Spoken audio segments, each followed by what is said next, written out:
Heyo, Kabita Tech here, and today we're checking out the new B3 Cream Blue Pro switches that were sent over by Akko for an honest review. Quick specs: this tactile switch is an upgraded version of the original Cream Blue switches and can be found at your local Akko Shopee store, Akko Gear's website, and my guess is data bleed soon for our Philippine viewers.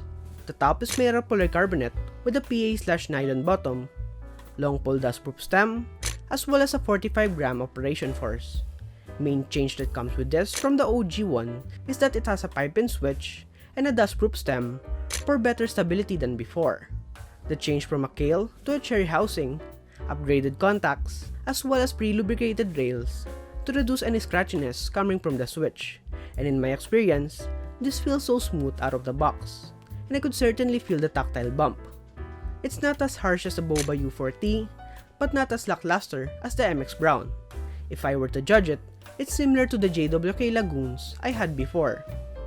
Sound-wise, it's on the clackier spectrum, only lessened if you lube it a bit further, but overall, it sounds so nice.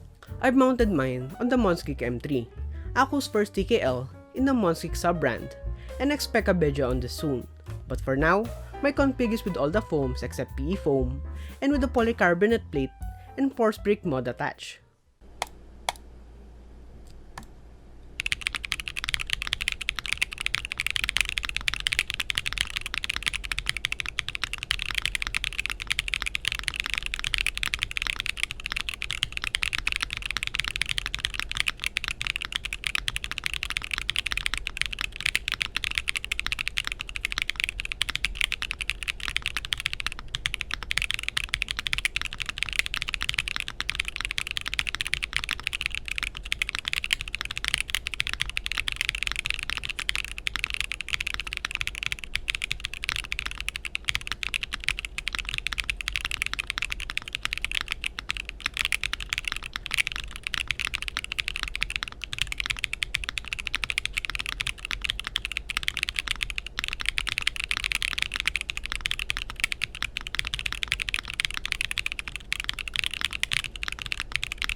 I'm gonna repeat what I've said with the Cream Pro Yellows.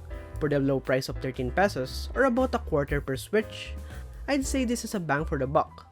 It didn't warrant the need to lube it at all, something that cannot be said with the JWK Lagoons. They sound so clacky and feel so nice as well. And likewise with the Cream Yellows, I think the addition of the 5-pin config and dustproof stem is a nice change.